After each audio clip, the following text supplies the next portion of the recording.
Assalamualaikum warahmatullahi wabarakatuh. Alhamdulillahirrahmanirrahim. Kita ketemu lagi di mata kuliah hukum bisnis.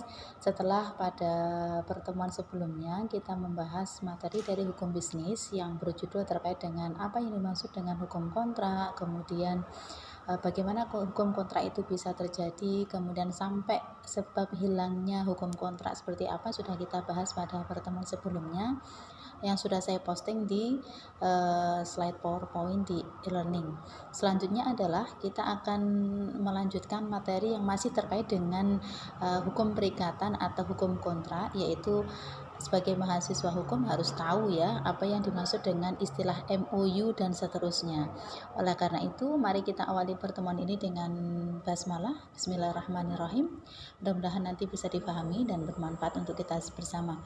Baik, materi berikutnya adalah terkait dengan MOU. Jadi MOU barangkali teman-teman sudah sering mendengar tetapi belum paham apa yang dimaksud dengan hal-hal yang berkenaan dengan MOU. Jadi MOU itu adalah Memorandum of Understanding. Jadi bisa dilihat dalam slide PowerPoint yang saya sampaikan. Ini adalah MOU sekali lagi. Jadi MOU itu adalah Memorandum of Understanding. Jadi pada hakikatnya MOU itu merupakan suatu perjanjian pendahuluan yang nantinya akan diikuti dan dijabarkan dalam perjanjian lain yang mengaturnya secara lebih detail. Jadi istilah kata sebetulnya kalau kita bicara dari definisi dari Memorandum of Understanding ini belum ada keterikatan tersendiri. Jadi hakikatnya adalah hanya perjanjian awal sehingga belum diatur secara rinci tentang bagaimana dan apanya itu belum diatur, sehingga di MOU itu biasanya hanya berisikan hal-hal yang pokok saja. Biasanya orang ketika melakukan kerjasama kemudian nanti menyampaikan MOU, nah itu sebetulnya MOU itu hanya bicara mengenai hal-hal kesepakatan apa yang disepakati. Jadi secara substansinya yang dibahas, tetapi mengenai aturan detailnya seperti apa biasanya belum disampaikan. Jadi sehingga MOU itu harus memenuhi syarat-syarat sahnya suatu perjanjian kalau kita merujuk pada pasal 1320 KUH Perdata. Nah, karena panjenengan adalah mahasiswa hukum harus tahu betul ketika ada MOU itu kemudian dibatalkan, kebetulan mungkin panjenengan itu jadi advokat, jadi pengacara atau lain sebagainya, kalau punya klien yang bermasalah dengan MOU-nya, nah apakah MOU itu bisa dilanjutkan ke persidangan ketika memang ada one prestasi dan lain sebagainya, itu monggo dipahami terlebih dahulu. Jadi MOU itu sebetulnya apa? Sekali lagi saya ulangi bahwasanya MOU atau Memorandum of Understanding itu hanyalah perjanjian di awal saja, jadi belum membahas secara detail tentang apa dan bagaimananya. Nah, kita masuk kepada pendapat para ahli terkait dengan pendapat tentang kedudukan MOU. Jadi ada yang mengatakan bahwa Memorandum of Understanding itu hanya merupakan agreement gentleman. Artinya apa? Hanya mengikat secara moral, jadi tanpa ada kewajiban hukum untuk memenuhinya. Jadi terkadang misalkan ada menteri datang ke kampus kita misalkan, kemudian kita melakukan MOU. Nah sebetulnya ada dua pendapat. Pendapat yang pertama, MOU ini hanya mengikat secara moral, jadi tidak ada kewajiban untuk selalu dijalankan begitu, hanya mengikat secara moral saja begitu, sehingga kalau kita gugat secara hukum barangkali masih lemah ketika MOU ini kita masukkan ke ranah hukum. Itu pendapat yang pertama. Kemudian pendapat yang kedua yang mengatakan bahwasanya sekali suatu perjanjian itu dibuat apapun bentuknya ya, jadi baik secara lisan maupun tertulis, entah itu pendek atau panjang, lengkap atau detail, atau hanya diatur yang pokok-pokoknya saja sebagaimana yang ada di dalam MOU, tetap merupakan sebuah perjanjian. Yang namanya perjanjian itu tentu memiliki kekuatan yang mengikat, sehingga MOU itu kedudukannya sama dengan perjanjian biasa. Nah ini, jadi monggo masyarakat kita itu lebih terbiasa menggunakan pendapat yang mana. Kalau pendapat yang pertama, MOU tidak bisa digugat ketika memang ada salah satu yang menyalahi ya, sehingga tidak bisa digugat. Tetapi kalau kita mengikuti pendapat yang kedua, MOU sekalipun itu hanya mengatur hal-hal yang pokok saja ya, ini di dalamnya terkandung kewajiban yang harus dijalankan oleh pihak-pihak yang terkait. Jadi ada dua pendapat, maka nanti monggo pada saat MOU itu ditandatangani, kira-kira kesepakatan kedua belah pihak itu seperti apa. Nah, kita masuk kepada ciri-ciri MOU ya. Jadi supaya mengetahui MOU Memorandum of Understanding itu Kira-kira apa?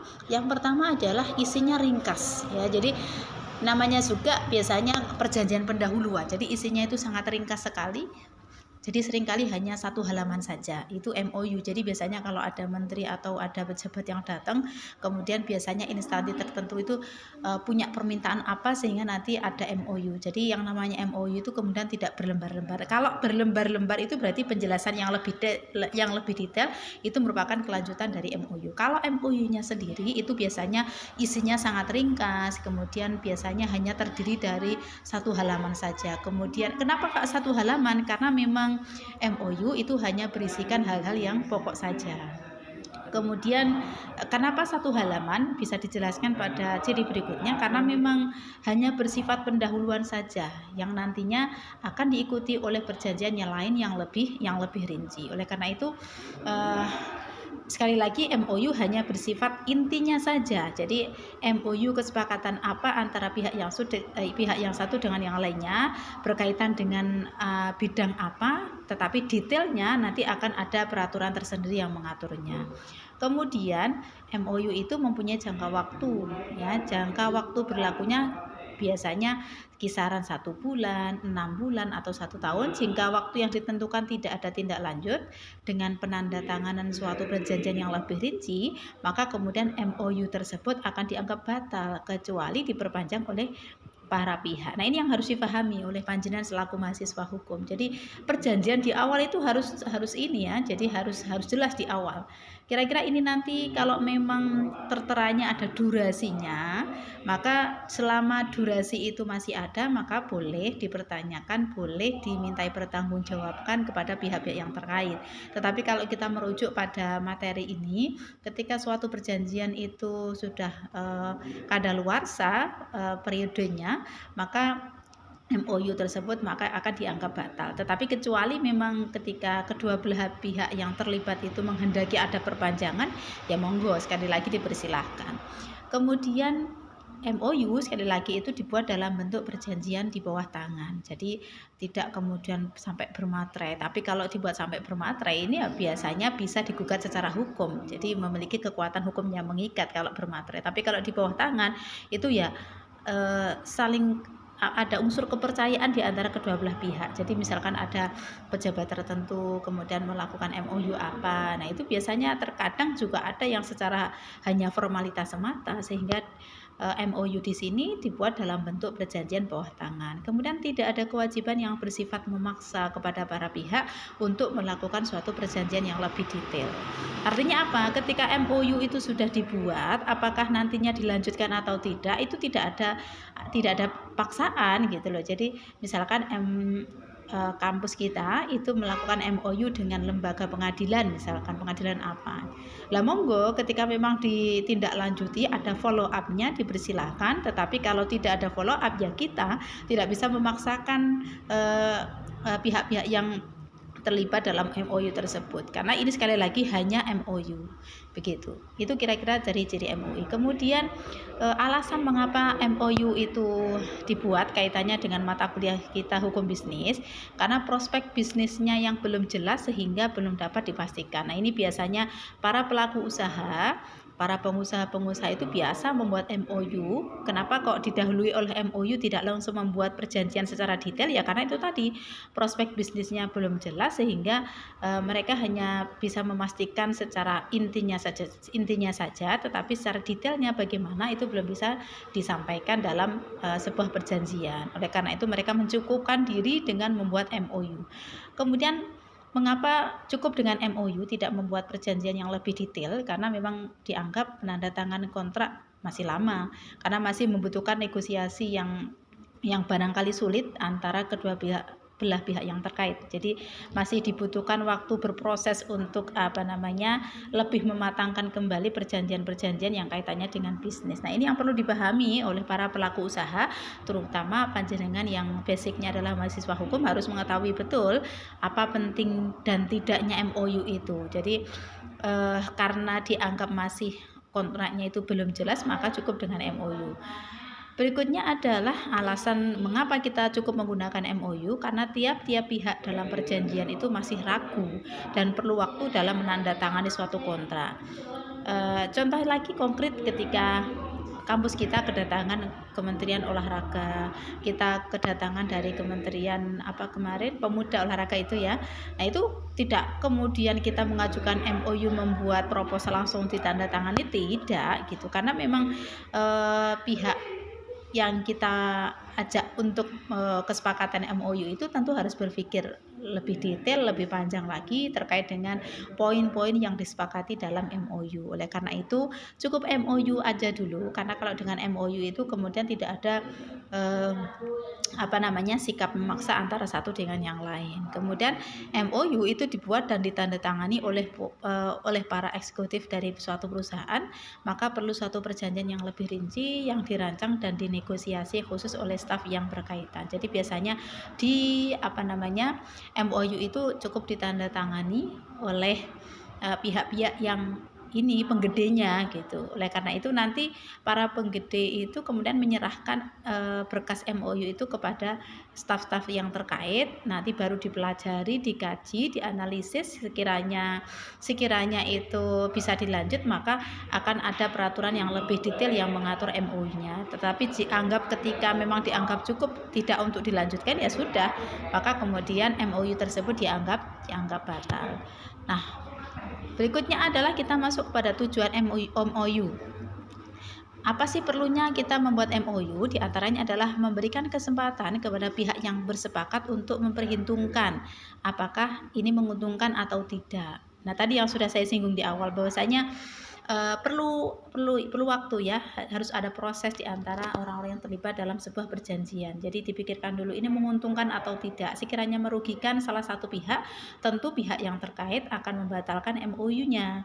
Tetapi sekiranya sama-sama menguntungkan, prospeknya bagus, maka bisa dilanjutkan dari MOU kemudian naik ke perjanjian yang lebih detail lagi dan ada follow up dari MOU yang di awal tadi. Kemudian sehingga MOU itu dapat ditindaklanjuti dengan perjanjian dan dapat diterapkan sanksi-sanksi. Jadi kalau masih tatarannya adalah MOU itu kan tadi dikatakan tidak bersifat mengikat. Tetapi kalau MOU ini ada tindak lanjutnya, ada follow up-nya, maka nanti akan dibuat perjanjian yang lebih detail, bahkan nanti ada klausul yang bersifat sanksi-sanksi bagi yang berbuat wan prestasi dan seterusnya. Nah, berikutnya adalah dalam hukum perjanjian, kedudukan MOU itu baik kontrak maupun tidak hanyalah tahap pendahuluan. Jadi untuk mengadakan perikatan sehingga belum mengikat para pihak dan sanksi pun juga belum diberlakukan. Jadi sekali lagi harus dipahami betul kalau MOU itu hanya sekedar perkenalan. Nah, ini kalau kita bicara hukum bisnis, kalau kita bicara hukum munakahat, hukum pernikahan, MOU itu ibarat kata ya seperti orang melakukan pertunangan itu, tukar cincin itu. Jadi sebetulnya kalau di dalam Islam kan tidak mengenal ya tukar cincin dan seterusnya itu. Jadi kalau di tradisi tukar cincin itu kan sebetulnya nggak ada ini ya, belum ada sesuatu yang mengikat sebetulnya. Beda kalau ijab kabul, naik levelnya ya. Jadi kalau hanya sekedar tukar cincin itu sebetulnya belum ada apa-apa, itu hanya pendahuluan saja. Jadi belum mengikat, belum ada sanksi. Hanya sanksinya yang sifatnya moral sebagaimana yang sudah disampaikan di awal tadi. Barangkali dengan penjelasan saya ini bisa dipahami. Jadi kalau bicara MOU jenengan akan bisa memahami ketika panjenengan selaku mahasiswa syariah ketika bicara mengenai ta'aruf ya, misalkan ta'aruf kemudian tukar cincin. Kalau fasenya itu masih tukar cincin ya belum bersifat mengikat, belum ada sanksi yang sifatnya ini, sanksinya sifatnya hanya moral saja gitu. Jadi tanggung jawab moral, tidak sampai tanggung jawabnya mengikat. Misalkan baru tukar cincin tapi kemudian sudah menuntut hak nafkah. Nah, itu belum sampai ke sana begitu. Kalau sudah terjadi akad ijab kabul, monggo di situ kemudian muncul hak dan kewajiban. Ketika nanti salah satu pihak menyalahi dari akad, maka nanti ada sanksi dan seterusnya.